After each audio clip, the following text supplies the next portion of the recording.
Who, The Doctor's Wife, the 4th episode of Series 6, is written by Neil Gaiman and starring Matt Smith, Karen Gillan and Arthur Darvill. So Stephen Moffat asked Neil Gaiman to write an episode while having dinner. Neil said he came up with something that was one of those things where you thought that nobody's done that before. So the title was going to be The House of Nothing, then Bigger on the Inside, but the producers thought it would give it away. So it was changed into The Doctor's Wife, which was a fake title for The Caves of Androzani. It's a great choice to pick Neil Gaiman, as he's done some great work with the comic series.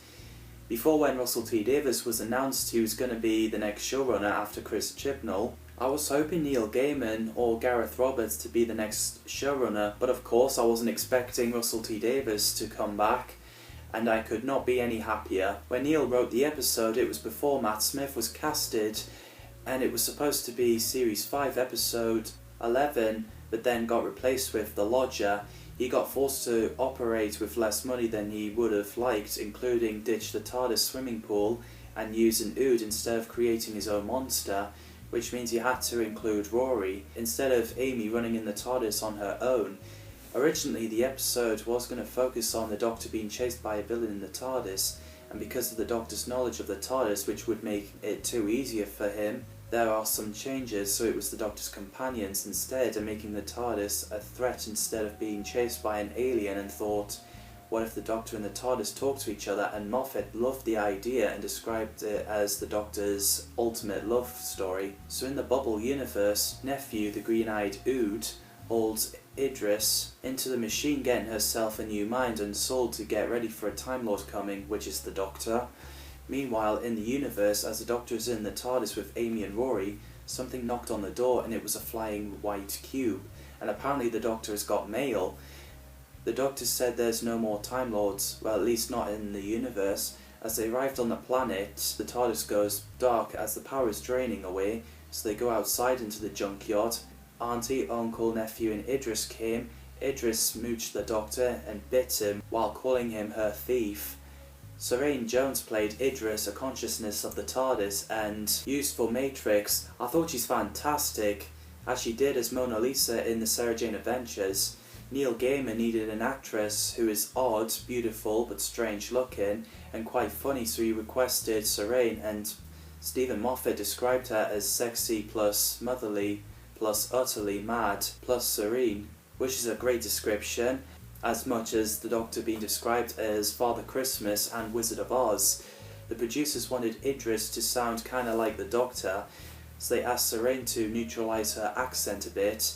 Adrian Stiller and Elizabeth Barrington played Uncle and Auntie. Not my uncle and auntie, they're called Uncle and Auntie. They're patchwork humanoids who helped the House to bring the Time Lords and the TARDISes into his universe. I thought they're great, and the design looks pretty grim. Michael Sheen voiced House, a planetoid and entity from outside the universe and taking over the TARDIS. I thought Michael did a splendid job, and I found House scary. Neil Gaiman said he was supposed to be great intelligence, but somehow didn't reveal it in the episode. But at least great intelligence returned in Series 7. Paul Casey played Nephew, an Ood that was taken over by the House and lived with Auntie and Uncle. And I thought it's always great to bring the Ood back. The sets, effects and music by Murray Gold is incredible. So Idris gets locked up in the chamber talking to herself with Nephew guarding her. The Doctor tells Amy and Rory to go to the TARDIS because his sonic screwdriver is in his other jacket. So they did and got locked up in there. The Doctor lied to keep Amy and Rory out the way. The Doctor looks at those cubes with voices, with Uncle and Auntie standing behind him, and pretty effective when they use House's voice. So the Doctor confronted Idris on how she knew about those cubes, and she also revealed to be the TARDIS in human form, which is mind-blowing. And I loved how Idris ends up being called sexy. Auntie and Uncle died because their time is up. Meanwhile, Amy and Rory agreed to play House's game, so they go up to corridor minding the hall. The door shut, separating Amy and Rory, so she heard Rory's voice elsewhere, and Rory said that Amy's been gone for hours, which means the House is messing with their heads. So as the door shuts on Rory again, Amy ran into old Rory with beard, who waited 2,000 years again.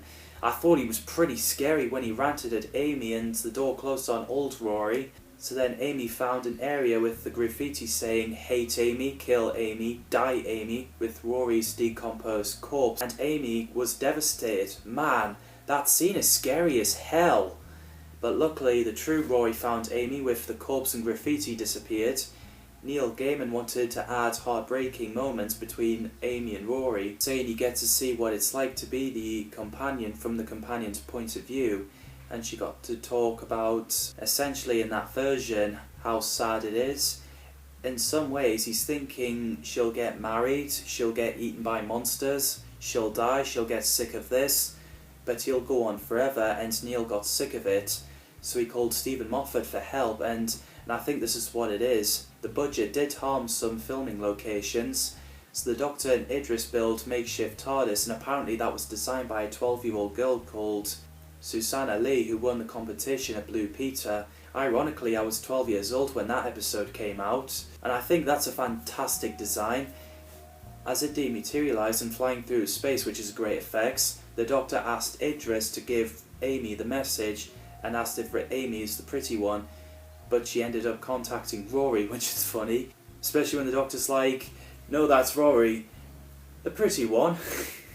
She told Amy and Rory that they need to keep going, so in the corridor Amy sees lights turned off, but Rory sees lights stayed on, so he went to check what was going on, and he screamed and told Amy to come and reach her hand, touching Nephew's tentacles.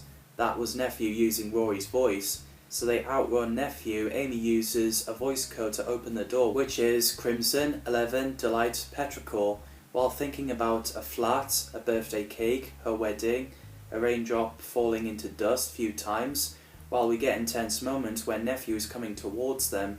So the door opens and we get a nice surprise when they entered Christopher Eccleston's and David Tennant's TARDIS console room. So makeshift TARDIS materialised inside and squashed Nephew. So Idris passed out and House is suffocating everyone. So the Matrix returns to the TARDIS with House screaming in pain and destroyed. The console is restored. And it's a sad moment when Idris is, dying, and you can tell the Doctor is devastated. The TARDIS not only takes the Doctor where he needs to go, but where he wants to go, like Eye of Orion for some peace, like in the Five Doctors. We get a cool ending when the lever pushed itself. So, that's The Doctor's Wife, a fantastic story. I get goosebumps from this. What did you think of this episode? Did you find it scary? Drop your thoughts in the comments down below. Thanks as always for watching, and see you in the next video.